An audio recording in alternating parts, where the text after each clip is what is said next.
Amado do Senhor, a paz de Deus. Uma certa feita, foi feita uma pergunta muito interessante que eu gostaria de compartilhar em forma de estudo. Uma vez falaram, será que é justo uma pessoa fazer de tudo que é errado nessa vida, andar pelas veredas da perdição, e quando chega no momento em que está no leito de dor, a pessoa pedir perdão e ser salvo? Será que isso realmente é justo? E será que isso acontece? Bom, é exatamente isso que nós queremos esclarecer hoje, porque é claro que o primeiro exemplo que vem à sua mente é o ladrão na cruz. Mas eu quero falar um pouco mais sobre o que acontece nesse assunto e se realmente nós podemos olhar isso, porque parece que tem algo errado. A pessoa não quer saber do Senhor, ignora todos os chamados, a pessoa se esbanja no mundão, faz tudo o que quer, faz até o que não quer, para no final, quando é apertado por alguma situação, seja doença, ou seja porque houve um acidente, a pessoa fala, agora eu quero o Senhor Jesus. E você, querido? Eu tenho certeza que você tem a sua opinião, por isso eu peço que você comente. E você, que ama a palavra de Deus e gosta de estudar a Bíblia, se inscreva no canal, compartilhe nas suas redes sociais e, por favor, queridos, um pedido especial para você, seja membro desse canal. Temos aqui muito trabalho a fazer e precisamos muito da sua ajuda porque queremos muito melhorar cada vez mais a estrutura para melhorar para vocês a respeito de estudos e muito mais. Por isso, seja membro e vamos junto.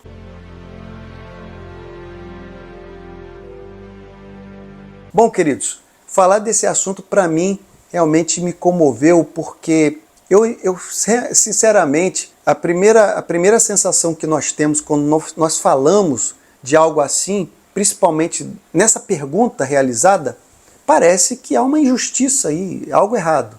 Mas em primeiro plano eu gostaria de falar sobre a graça e a misericórdia de Deus. Porque a Bíblia ela vai nos ensinar que a salvação ela não é um merecimento humano, não é mérito humano nenhum. Você não faz algo para poder receber a salvação, é um dom gratuito de Deus. Efésios, no seu capítulo 2, versos 8 e 9, ele vai dar esse destaque pleno.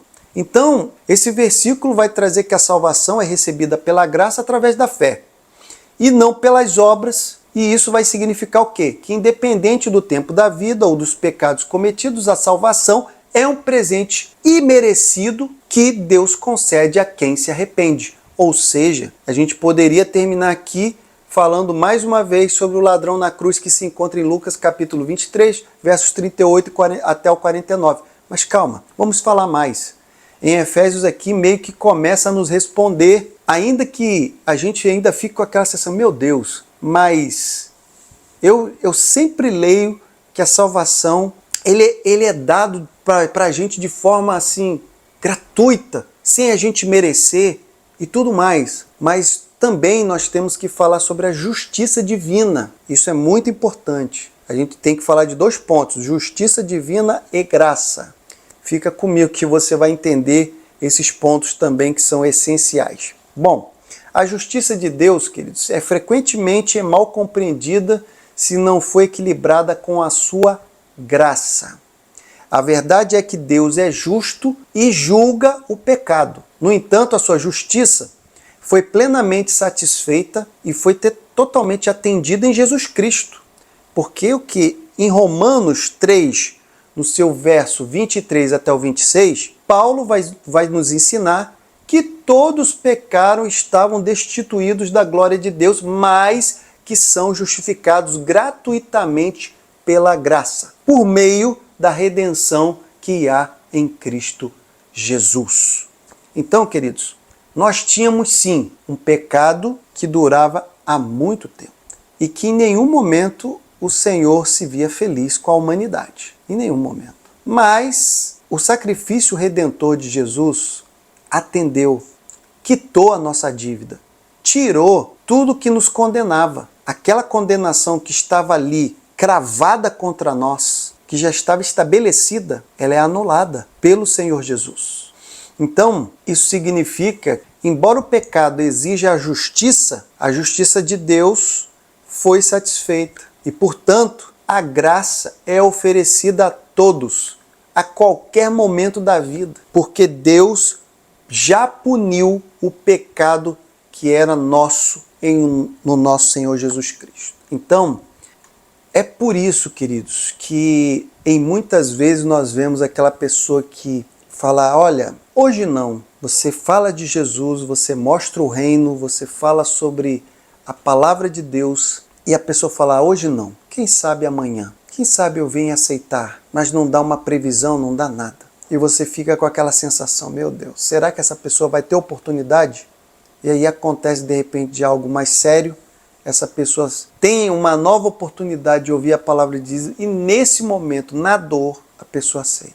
Eu queria trazer também que sobre esse assunto tem pessoas, estudiosos como Agostinho, que também fala sobre esse assunto. Como, por exemplo, ele fala muito sobre a soberania da graça de Deus e em suas obras ele afirma que a graça divina é irresistível e pode alcançar até o mais vil pecador. Em sua obra Confissões, a obra que se chama Confissões, ele reflete muito como Deus alcança até os corações mais endurecidos, ressaltando que o tempo e o modo de Deus não é os mesmos dos homens. Então, queridos, nós precisamos sim refletir bastante, porque o nosso coração não ama igual o do nosso Deus. A misericórdia do Senhor é infinitamente maior.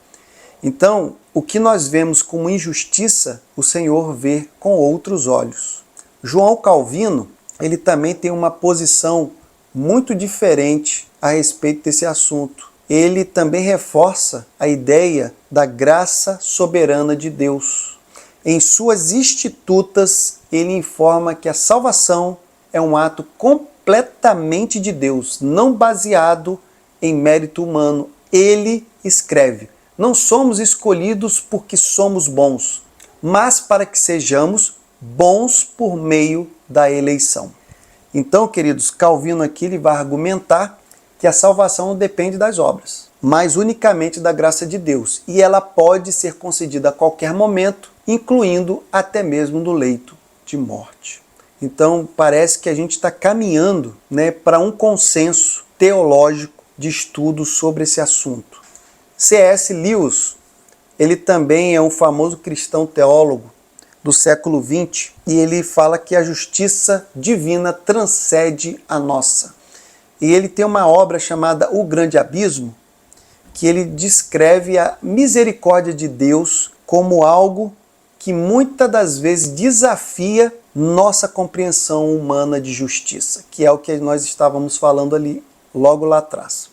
Ele argumenta que enquanto vivemos, Deus sempre oferece a oportunidade de arrependimento e a oferta de salvação está disponível até o fim da vida. Então, queridos, 3 pessoas importantes aqui que eu trouxe para que a gente pudesse falar sobre esse assunto e até mesmo tirar do nosso coração aquele sentimento de que existem pessoas aproveitadoras da graça e da justiça de Deus. Porque o coração de Deus é totalmente diferente do nosso. A gente não consegue entender. Mas eu quero ressaltar também que, embora uma pessoa ela possa ser salva até o último momento da sua vida, isso não deve ser entendido como um incentivo para a pessoa viver uma vida irresponsável e imoral. Paulo, queridos, ele fala em Romanos, no seu capítulo 6, versos 1 e 2, ele fala, que diremos, pois? Permaneceremos no pecado para que a graça abunde? De modo nenhum.